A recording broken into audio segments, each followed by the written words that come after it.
Hello everyone, welcome back to my channel BU study point. आज हम देख रहे हैं बी सेकेंड सेमेस्टर के फिजिकल एजुकेशन की यूनिट फर्स्ट का पार्ट सेकेंड, जिसका नाम है nature and scope of sports management. इसका पार्ट फर्स्ट मैं पहले ही कवर करा चुकी हूँ, जिसका नाम है meaning, definition and concept of sports management. अगर आपने वो वीडियो नहीं देखी तो आप उसे जाकर भी देख सकते हैं। मैंने इसके लिए एक स्पेसिफिक प्लेलिस्ट बना रखी है, B second semester physical education का पूरा सिलेबस उसमें मैं कवर कराने वाली हूँ। धीरे धीरे करके हम पूरा सिलेबस ख़त्म करेंगे और उसकी इस प्लेलिस्ट पहले से ही मैंने बना दी है। अगर आपने वो नहीं देखा है वीडियो तो आप उसे भी जाकर देख सकते हैं। ये इसका पार्ट सेकंड है। तो चलिए स्टार्ट करते हैं। सबसे पहले हमें इसमें पढ़ना है nature of sports management. So nature of sports management, it can be in terms of it characteristic, scope and की एलिमेंट। स्पोर्ट्स मैनेजमेंट का नेचर उसकी कैरेक्टरिस्टिक्स, स्कोप और की एलिमेंट पर बेस्ड होता है। अब हम इसके कुछ की एस्पेक्ट्स को जानेंगे कि क्या क्या इसमें इन्वॉल्व होता है। सबसे पहला है combine many field. Sports management bring together business, marketing, finance and communication. इसमें क्या होता है, स्पोर्ट्स मैनेजमेंट के अंदर उसका नेचर ये होता है कि बहुत सारी फील्ड्स को कंबाइन कर देता है, जैसे कि बिजनेस को, मार्केटिंग को, फाइनेंस को और कम्युनिकेशन को। इन सब फील्ड्स को कंबाइन करके स्पोर्ट्स मैनेजमेंट जो है वर्क करता है। तो ये क्या करता है, इसका एक नेचर है कि ये बहुत सारी फील्ड्स को कंबाइन कर देता है। नेक्स्ट है कंसिस्टेंटली चेंजिंग। ये क्या है, कॉन्स्टेंटली चेंजिंग होता है। The sports industry is always evolving with new trend and technology. और जो स्पोर्ट मैनेजमेंट के अंदर जो है स्पोर्ट इंडस्ट्री लगातार न्यू ट्रेंड्स एंड टेक्नोलॉजी के साथ जो है इवॉल्व करती रहती है। थर्ड है global reach. Sports management involve working with people and organisation from around the world. इसमें क्या होता है कि स्पोर्ट्स मैनेजमेंट की मदद से जो डिफरेंट ऑर्गेनाइजेशन होते हैं वो दुनिया भर के लोगों के साथ जो है compete कर पाते हैं, या फिर कह लीजिए वर्क कर पाते हैं। क्योंकि जैसे हम स्पोर्ट्स मैनेजमेंट का यूज़ करके जब ऑर्गेनाइजेशन जो है काम करते हैं तो वो वर्ल्ड वाइड लेवल पर भी जो है गेम्स ऑर्गेनाइज होते हैं, तो उसमें भी स्पोर्ट्स मैनेजमेंट का काम होता है। और जब नेशनल लेवल पे होते हैं तब भी उसमें होता है कि स्टेट वाइज भी आपको जो है रिप्रेजेंटेशन मिल रहा है और आपको वर्ल्ड वाइड भी रिप्रेजेंटेशन मिल रहा है और दूसरे लोगों के साथ काम करने का मौका मिल रहा है। फिर इसके बाद है responsibilities. Sports management overseas team, event and facility, marketing and much more. इसमें क्या है, स्पोर्ट्स मैनेजमेंट जो है देख रेख करता है टीम्स की, इवेंट की, फैसिलिटीज़ की एंड मार्केटिंग की, और बहुत सी चीज़ों की जो है रिस्पॉन्सिबिलिटी स्पोर्ट्स मैनेजमेंट की होती है और जिसकी वो देख रेख करता है। इधर पे 4 आना चाहिए, 4 मैंने गलती से लिख दिया है, आप सही कर लीजिएगा। थर्ड है, फिर 4 है। चलिए आगे बढ़ते हैं। फिफ्थ है fast paced and high pressure. Fast paced का मतलब होता है तेज गति से, एंड हाई प्रेशर मतलब बहुत ही ज़्यादा ज़ोर से। इसमें क्या होता है, sports management requires quick decision making and working well under stress. Sport management के अंदर जो है क्विक डिसीजन मेकिंग जो है बहुत ज़्यादा इंपॉर्टेंट होती है, और जब प्रेशर हो या स्ट्रेस हो उसकी अंदर भी वर्क करने की क्षमता होना बहुत ज़रूरी होती है स्पोर्ट्स मैनेजमेंट के अंदर। और इसमें ये सब चीज़ें इन्वॉल्व होती हैं। स्पोर्ट्स मैनेजमेंट में इन्वॉल्व होता है क्विक डिसीजन मेकिंग, कि मतलब अगर कोई परेशानी आ गई है इवेंट के दौरान तो उसमें क्विक डिसीजन लिया जाए कि उसको कैसे जो है ओवरकम किया जाए। इसके लिए जो है स्पोर्ट्स मैनेजमेंट का होना बहुत ज़रूरी होता है। देन नेक्स्ट है team work. Sport management involve collaborating with many different people and organisation. Sports management में डिफरेंट जो हैं कम्युनिटीज़ के साथ या फिर डिफरेंट ऑर्गेनाइजेशंस के साथ कोलैबोरेट किया जाता है, कि टीम वर्क को दर्शाता है। तो इसमें टीम वर्क भी इसका एक इम्पॉर्टेंट एस्पेक्ट होता है। नेक्स्ट है strategic planning. Sports manager develop plans to achieve their goals and objectives. तो इसमें क्या होता है कि स्पोर्ट्स मैनेजर जो होते हैं वो डेवलप करते हैं डिफरेंट प्लान्स को अपने ऑब्जेक्टिव्स या फिर अपने गोल्स को अचीव करने के लिए। मतलब कोई इवेंट हो रहा है, उसमें जो उनके ऑब्जेक्टिव्स हैं या उनके गोल्स हैं उनको अचीव करने के लिए जो स्पोर्ट मैनेजर होता है वो अलग अलग रणनीतियों का जो है सहारा लेता है। स्ट्रैटेजीज मतलब होता है रणनीतियाँ, उसका सहारा लिया जाता है स्पोर्ट्स मैनेजमेंट के अंदर। नेक्स्ट है ethical decision making. Ethical decision मतलब होता है एथिकल मतलब होता है नैतिक, नैतिकता से जो है डिसीजन लिया जाए, इसका भी ध्यान रखा जाता है। जैसे कि sports manager must make fair and honest decision that respect all stakeholders. मतलब कि जो स्पोर्ट्स मैनेजर है वो नैतिकता से जो है डिसीजन ले, किसी भी चीज़ का डिसीजन लेना है वो सही ढंग से ले, सभी लोगों की जो है रिस्पेक्ट को या फिर सभी लोगों को ध्यान में रखते हुए, जितने भी जो दावेदार हैं उनको ध्यान में रखते हुए डिसीजन ले, इसका भी ध्यान जो है स्पोर्ट्स मैनेजमेंट के अंदर रखा जाता है। और स्टेक होल्डर का मतलब होता है दावेदार या फिर जो लोग वहाँ पे पार्टिसिपेट कर रहे हैं, वो उनको ध्यान में रखते हुए सारे ही डिसीजंस को लेना होता है एक स्पोर्ट्स मैनेजर को। तो हमने जान लिया कि क्या इसका नेचर होता है, क्या क्या चीज़ें इसमें इन्वॉल्व होती हैं।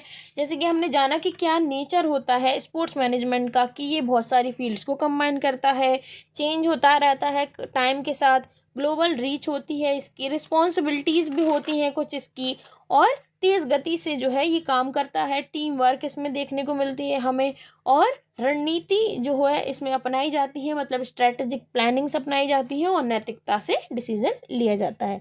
ये इसका जो है स्पोर्ट्स मैनेजमेंट का नेचर होता है। अब हम स्पोर्ट्स मैनेजमेंट के अंदर जो स्कोप्स होते हैं, जो करियर स्कोप्स होते हैं या करियर ऑप्शंस होते हैं, उनके बारे में जानेंगे। तो चलिए स्टार्ट करते हैं।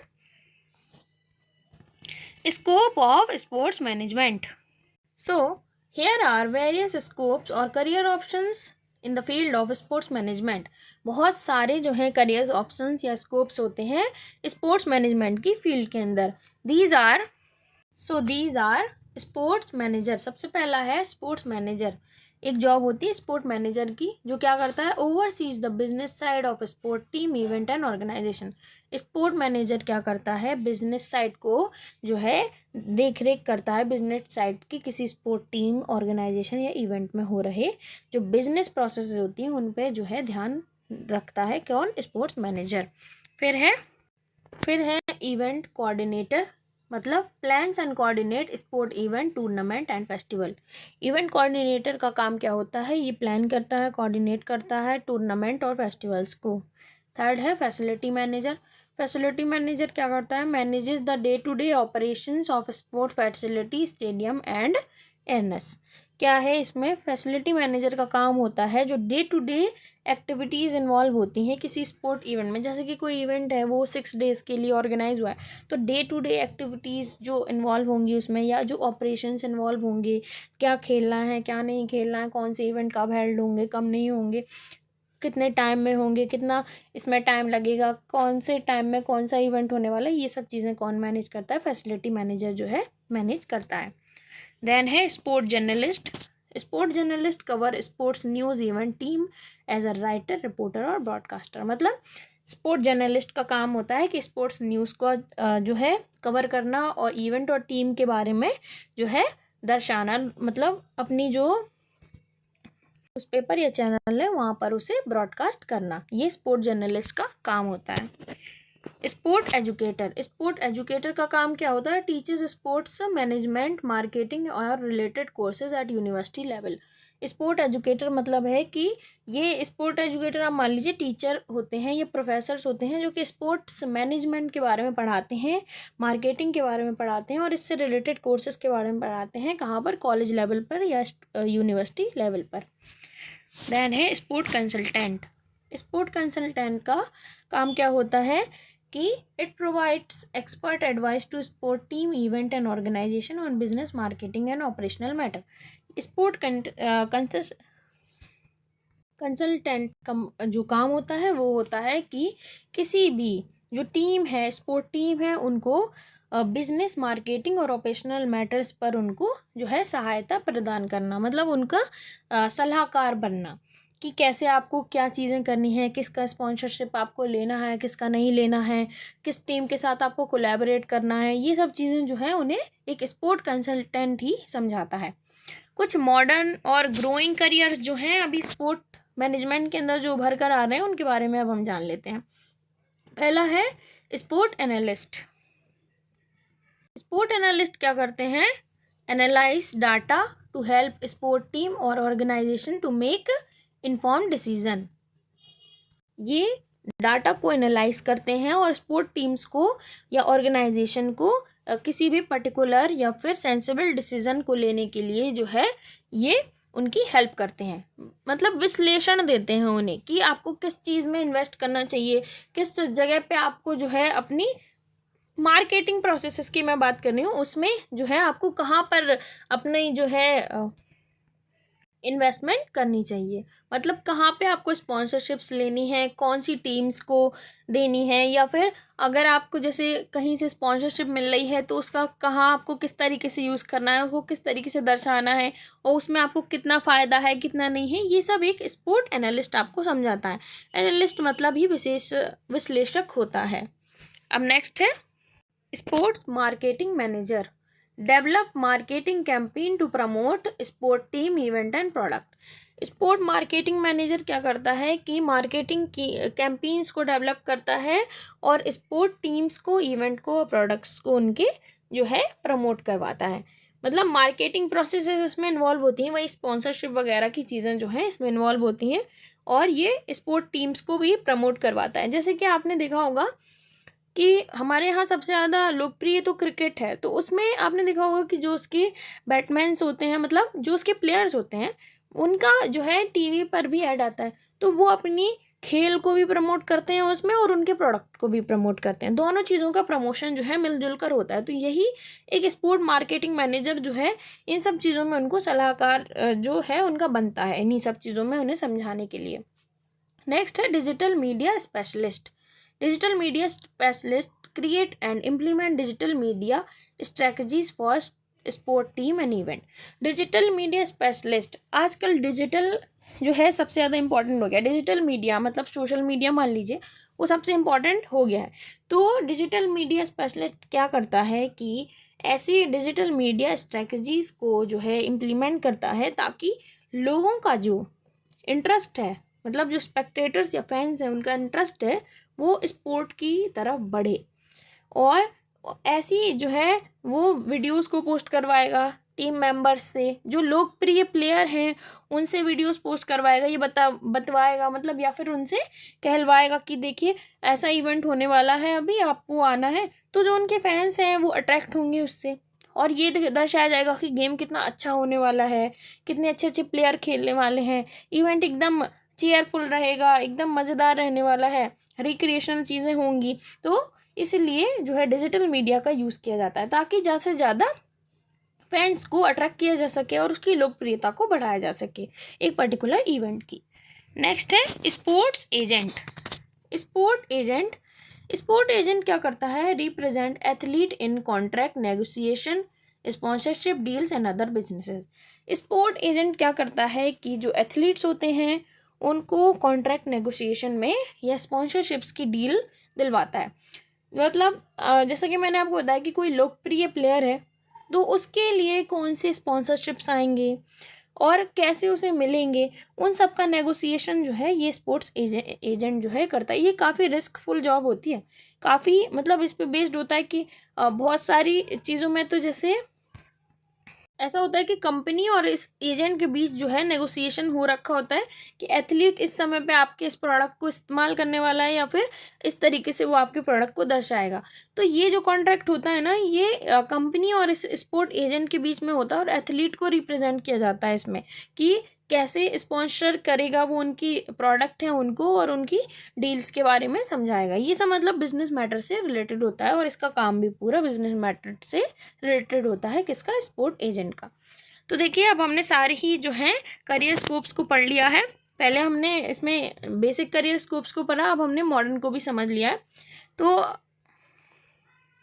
इस वीडियो में हमने टोटल 2 टॉपिक्स को कवर कर लिया है। पहले तो स्कोप को भी जान लिया है कि क्या क्या करियर स्कोप होते हैं स्पोर्ट्स मैनेजमेंट के अंदर, और उसके नेचर को भी अच्छे से समझ लिया है।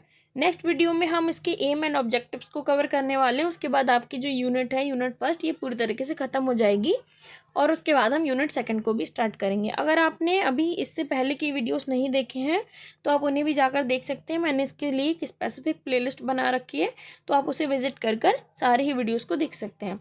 और अगर आपके दोस्त हैं कोई जो फर्स्ट या थर्ड सेमेस्टर में है, फिजिकल एजुकेशन सिलेबस जो है उनका है, या मतलब जो वो सब्जेक्ट है फिजिकल एजुकेशन लिए हुए हैं, तो उसका कोर्स मेरे चैनल पर पहले से ही पूरी तरीके से कवर हो चुका है। मैंने उसका पूरा सिलेबस ख़त्म करा दिया, फर्स्ट सेमेस्टर का भी एंड थर्ड सेमेस्टर का भी, और अब मैं सेकंड सेमेस्टर को जो है कवर करा रही हूँ। तो अगर आपको ये वीडियो पसंद आई तो please like share and subscribe ज़रूर कीजिएगा, अपने दोस्तों के साथ भी ज़रूर शेयर कीजिएगा जिन्हें इस वीडियो की ज़रूरत हो, और जो आपके साथ हो इस कोर्स में आप उनके साथ ये शेयर कर सकते हैं ताकि उनकी भी हेल्प हो सके। तो चलिए, काफ़ी बातें हो गई, और अगर आपको ये वीडियो और ज़्यादा पसंद आई तो प्लीज़ आप मुझे कमेंट सेक्शन में भी बता सकते हैं कि आपको ये वीडियो कैसी लगी है।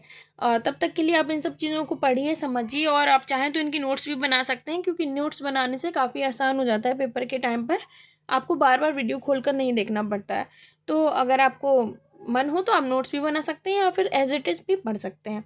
चलिए मिलते हैं नेक्स्ट वीडियो में, तब तक के लिए आप इन सब चीज़ों को समझिए। Thank you for watching.